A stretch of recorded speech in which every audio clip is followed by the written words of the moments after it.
So where my mom lives is about 45 minutes. I drive like a grandma though, so it's probably gonna take us an hour to get there. But there is a certain place on the highway, mile marker 12. It used to do stuff to me. Okay, so let me paint the picture for you guys, right? Okay, so I travel a lot, I work on the road. My aunt is normally home with the kids. You know, she's between Hillsboro and where we live. So I flew home on, my sister-in-law died in a car accident on Mother's Day. So I flew home to attend her funeral. This was about, how long it's been, Maddie? 2 years since y'all had the wreck?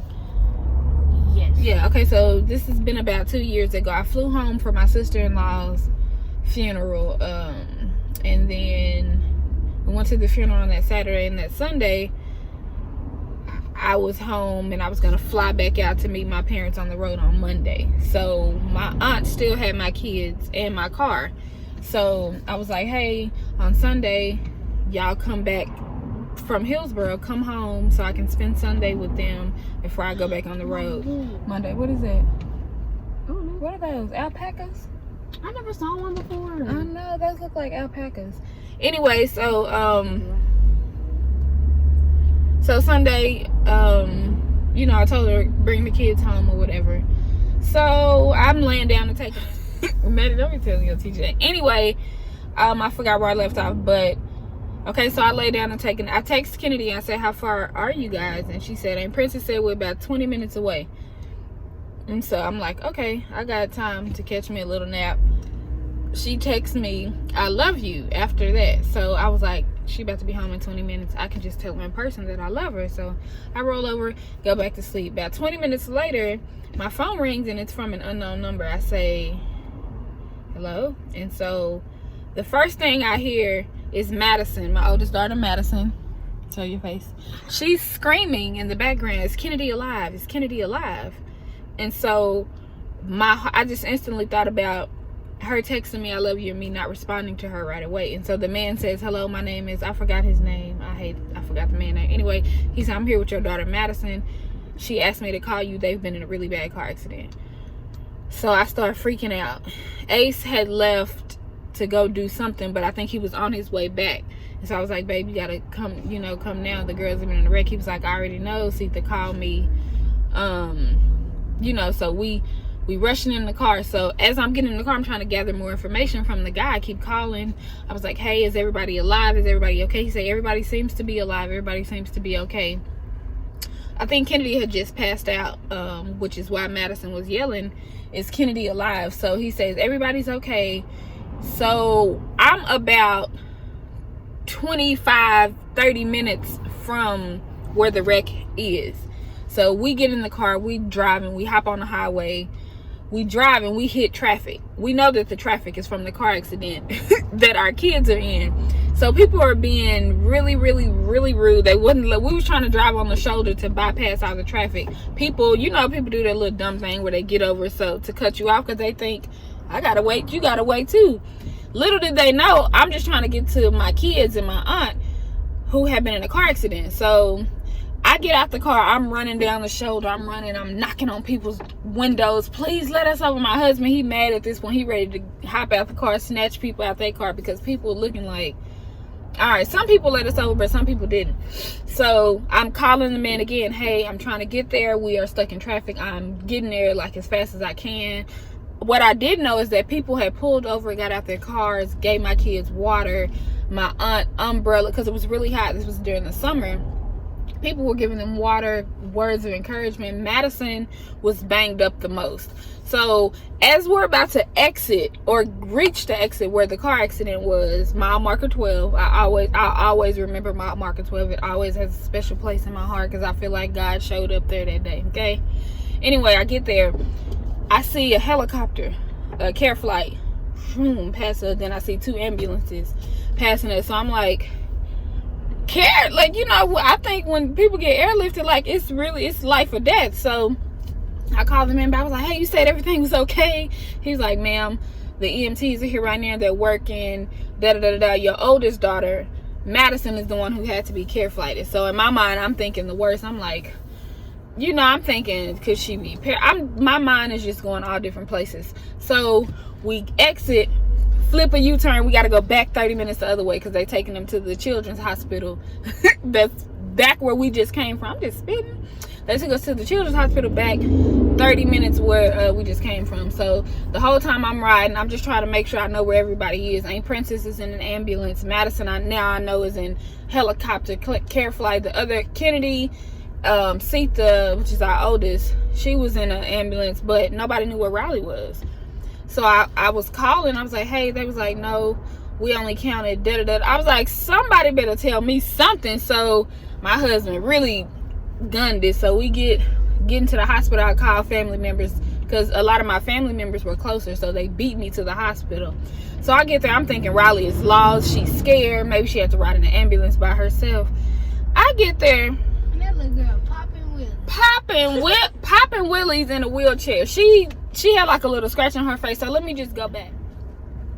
Let me just take y'all back to what actually happened at the car accident. So what happened, they were traveling one way on the on one side of the freeway, had a blowout, went across the median into oncoming traffic, hit an 18-wheeler. They hit the 18-wheeler so hard they knocked it off of like the back wheels, and they knocked the 18-wheeler off the road.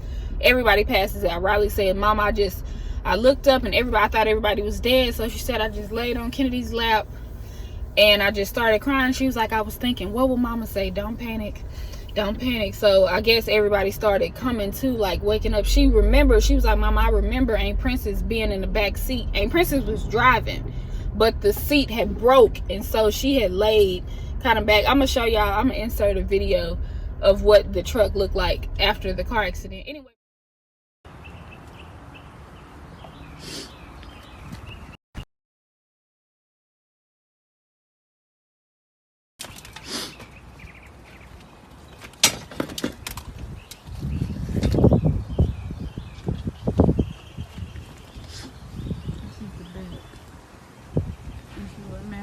You can't even see.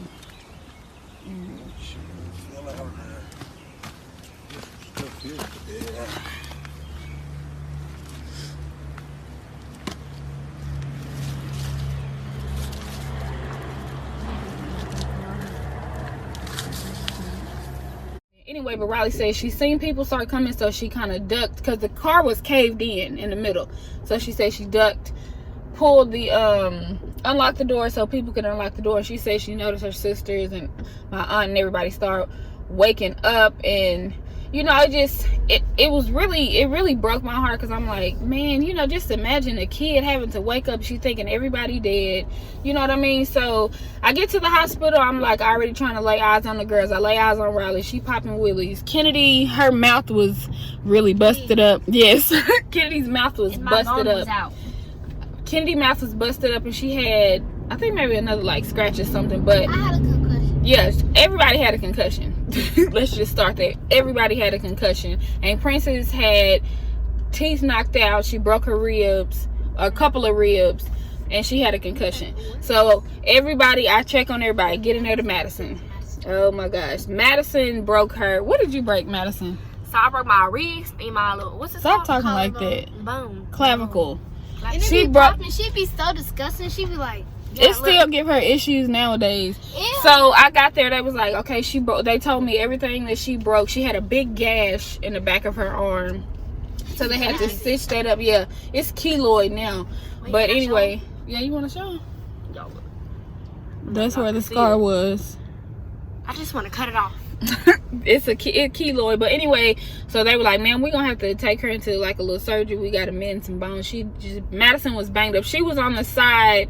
She was sitting on the side of the car that actually hit the 18-wheeler, so she got banged up the most. But I'll take broken bones over a life any day. You know what I mean? Like, Oh, Mama, they said I should have went out the what's that thing called? The windshield. Yes, everybody should have been thrown out of the car. I had a Jeep, and you know Jeeps have those airbag curtains, so nobody was thrown out of the windshield. Nobody was really like, seriously, was no life or death injuries. So now every time we pass through mile marker 12 on the way to where my mom and grandma and my aunt and everybody lives, all of our family, yeah, I can still actually see the skid marks on the road, the tire marks on the road from the 18-wheeler and from when they went across the highway.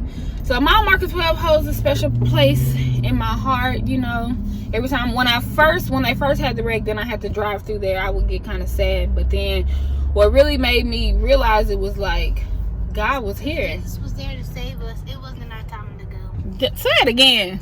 Jesus, hallelujah, was there, and it wasn't our time to go. It wasn't our time to go. Like, you know, since that day, I've always known that my kids have, God has a purpose for my kids' life. But, you know, since that day, I'm like, one, I try not to ignore any text messages or phone calls from them, even if I'm about to see them 5 minutes later. Because Kennedy always texts me. She always, you know, all day just texting, I love you randomly, you know. So I was like, oh, okay, I'll see her in a minute. Since that wreck, I try not to ignore phone calls. I try not to ignore text messages. I try to hug them a little longer. You know what I mean? Even when I'm irritated, I be like, just give me 5 minutes. But, you know, I try to be intentional with, you know what I'm saying, the attention. Because I do realize that they could have been gone. Everybody, you see in the car, everybody could have been dead. Like, we could have been going to 4 funerals, you know. So I just look at it like, yeah, 5. We could have been going to 5 funerals. I'm sorry. I'm just blessed. I tell God, if you don't do nothing else for me, that was it for me. You know what I mean? Like, and I just try to tell my girls that even when they feeling discouraged, like, God really have a purpose for you. Like, you know, he left you here for a reason. So just rest in that. When you feeling, you know, when you're not feeling your best, or when you feeling like you're not worthy, or you're not enough, or you don't know what your purpose is, no, he got one for you. He left you here for a reason, and he gonna reveal it to you one way or another. So that is my story time, mile marker 12 story time. And I'm just grateful. And when I got to the hospital, they said, ma'am, I don't know what you've been teaching your kids, but they know that God was there with them. They know that he was there with them. She was like, you are doing an excellent job. Riley, I go in there, she popping Willie, sipping Gatorade. Kennedy, you was kind of scared still. Everybody was in shock. And they tried to give me a shot, and I said no. It was an IV. It was an IV, but I was still scared. How you feeling, big girl? Huh? How on you feeling? Instagram. I know, on Instagram. She just, anyways. We'll show y'all mile marker 12 when we get to it. Mile marker 12, God is good. Can't nobody tell me, and nobody will ever be able to tell my kids that God ain't real, because he showed up and showed out for them that day. What?